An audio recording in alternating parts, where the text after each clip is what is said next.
Welcome back to Solomon High School and the latest edition of the Eagle Communication Monthly Update. Obviously, we're here at USD 393 Solomon Public Schools. I'm Nicholas Owen, High School Principal Athletic Director.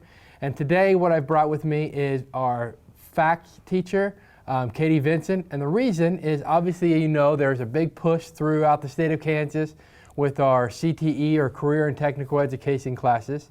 And Katie teaches some of those. And so tell us a little bit about just the classes that you teach that are part of our pathways. Okay, Family and Consumer Science teaches classes that are related to occupations in family and consumer science. So culinary, travel and tourism, early childhood, teacher education, things of that nature. And what I've done is I've taken my event planning class and my culinary class, and we are catering the faculty staff Christmas party this year for 120 people. So obviously, normally we always have our faculty Christmas party. In the past, we've hosted that at a venue in Abilene. This year, we're able to bring it back to our own quarters and just host it here in our school. And all of our students are heavily getting involved with that, with not only the event planning class, but also the culinary essentials. And so tell us just, obviously, I know you said they're doing everything, but just so everybody at home kind of understands what everything really is. So the event planning class started out, Mr. Cope and Mrs. Samba came and talked to us about what they expected of the party. And so the kids from there started planning activities, a menu, service structure, how they were going to set up the tables. We learned about service, place settings, decorations. They created the invitations, sent those out, kept track of all the RSVPs. So really event planning from start to finish. Then the culinary class took the menu request and experimented with all the different menu items that they were wanted prepared. We costed those to figure out how much per serving that would cost, and then came up with a price per person. And then we went back, the event planning class went back to Cope and explained to him, or made the proposal to him what the price per person would be for the food and decorations and everything. Tomorrow the kids are coming in at 2 o'clock in the afternoon, and we'll start setting up and doing a whole lot of cooking. Quantity food production is a lot of work, so we will be cooking from about 2 o'clock until service time at 6. So giving up a day on their weekend kind of to really truly get that real world work experience that for kids that are going to go into that. So overall, how has the response from the kids been throughout this process? They're really excited about it. I think in the beginning they kind of drug their feet a little bit. They were nervous, maybe not a lot of buy-in. But now that they're getting the feedback from people, they're hearing from teachers in the hallways that they're looking forward to the event. They've learned all about service. They're dressing up in their black and white service gear. The kids they seem really excited about it and are looking forward to it, even though they are giving up a Saturday. And I think when it's all said and done, they will be very, very happy they did it, because the gratefulness and the accolades that come from serving people food are never ending. Everybody loves to eat, so. So tell us a little bit about, just so we all know at home, it's more than just your simple, what you would think as maybe a catered meal. Tell us all of the different dishes that you are preparing with your students. Okay, well, we're starting off with appetizers. We're doing caprese kebabs, which are a mozzarella ball, basil and tomato with a balsamic reduction. We're doing vegetable sushi, and we're doing a bacon cracker that's baked off it with a sweet and sour topping on it.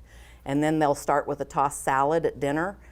We have an herbed baked chicken that we're doing, smoked hams that FFA has prepared, a rosemary and garlic roasted potatoes, sauteed green beans and creamy corn, baguettes, and then for dessert, they're having lemon bars and cream cheese brownies. So you kind of mentioned it there with, obviously we talked about everything that our event planning and culinary essential classes are doing. You mentioned FFA kind of getting involved with this process. We also, I think, have, for entertainment, we're going to have like the vocals. Yes, the choir is coming in, both the middle school and the high school choir are singing. So we'll have them there as well. So as you see, it truly is as wonderful an event as it is for our staff, but it's also a great showcase of. It is for a lot of different areas. Food service has even helped by ordering food in for us and providing some extra equipment for our area that we'll need to pull it off. So it's been a community effort. So most definitely. We definitely appreciate all the stuff that you've done for that, and we are looking forward to it. So just one of the things that our schools are doing here at Solomon as far as reaching out, giving our kids real experiences. So I thank Ms. Vincent for coming in and telling us a little bit about it. Thank you. Count on our team at Eagle for reliable internet, TV, and phone, because keeping you connected is what we do. Eagle Communications, our community connected. We're now here with Caleb Smith. Caleb is our band instructor for all grades here at Solomon High School. He's going to tell us a little bit about, we just talked about how our vocal classes are going to be working with the program you saw with Miss Vincent as far as our Christmas party and performing. Those same vocal classes are going to be performing on Tuesday for our annual Christmas concert alongside of all of our band students for grades 7 through 12 or 5 through 12. Yep. Sorry, 5 through 12. So grades 5 through 12. And so it's a little bit different venue this year, and they're doing things just a little bit different. So tell us a little bit about that, Mr. Smith. Yeah, so we're gonna be doing the concert in the junior high gym this year, which is going to be pretty cool. The acoustics will make it feel a lot bigger and more full. The kids have been working really hard this year, improving every day. I'm actually really pleased with how a lot of the classes have progressed throughout the year. And a lot of that is due to them working on their stuff even outside of class time too. So we're really excited about it, and we would love to have everyone here to watch them and to cheer them on and give them some encouragement, because they really are working hard. So in years past, I know we did basically from pre-K all the way through 12. What was kind of some of the thoughts and the mentality of kind of breaking it off and being more, more of just your upper level course kids with that? Say that again. So like before, we'd always do like the pre-K, everybody. Yeah. And now we've kind of broken it off a little bit.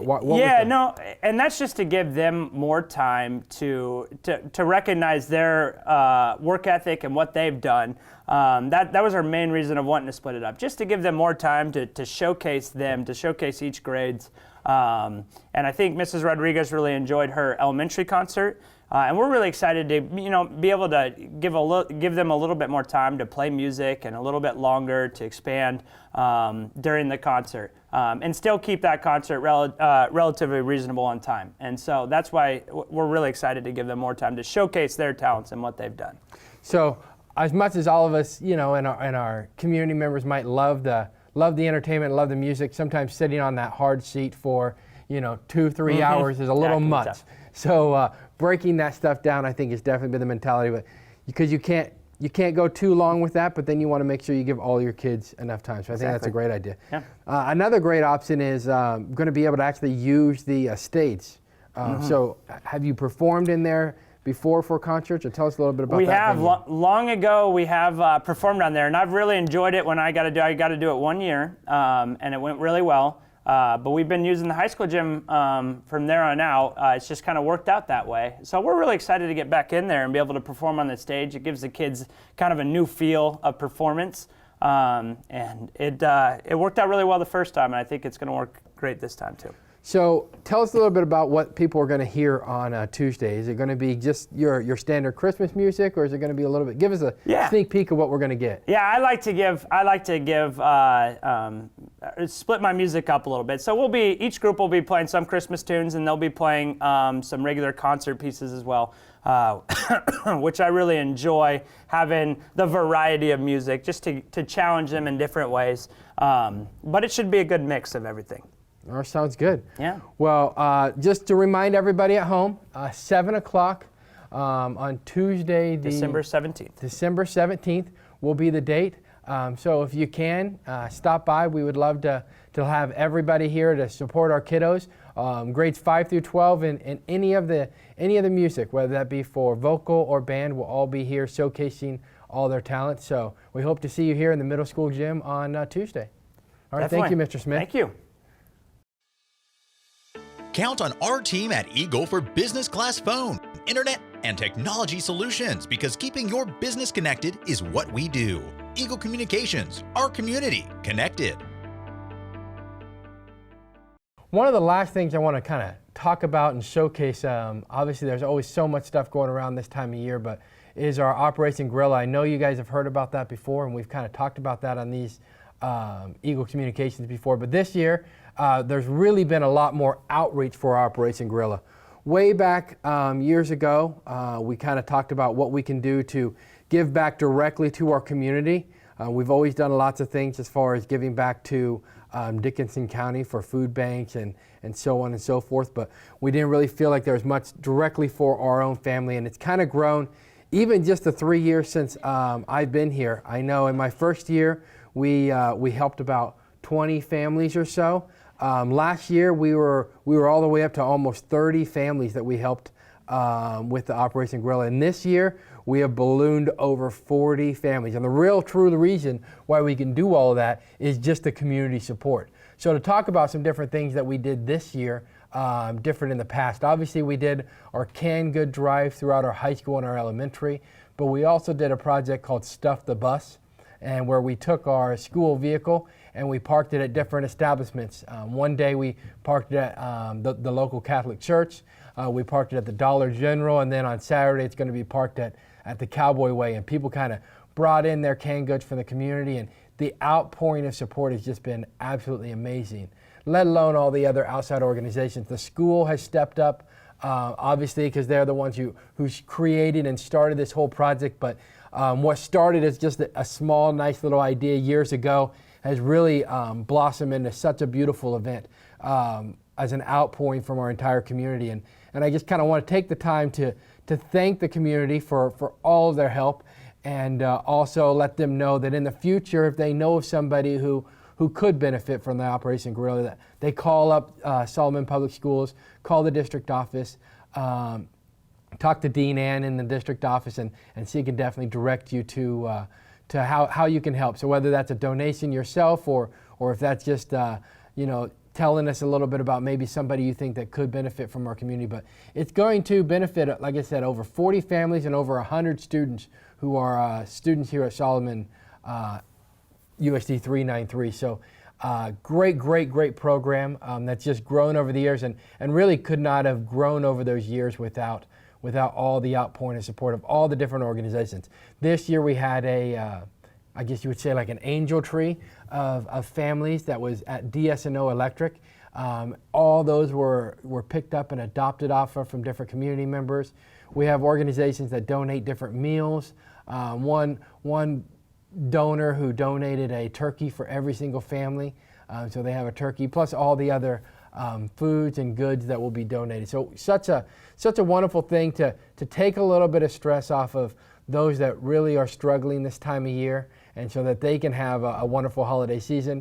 And so not only is it a wonderful thing for them, but a wonderful thing for others to know that they're making such a difference for people's lives. So I do want to take the time to thank everybody at home who's helped with that project in whatever way it is, and I appreciate all your help. So with that, there's nothing else to be able to say except for season's greetings, happy holidays, and thank you so much from everybody at USD 393 and Solomon Public Schools. We wish you a great holiday break, and look forward to seeing you guys soon.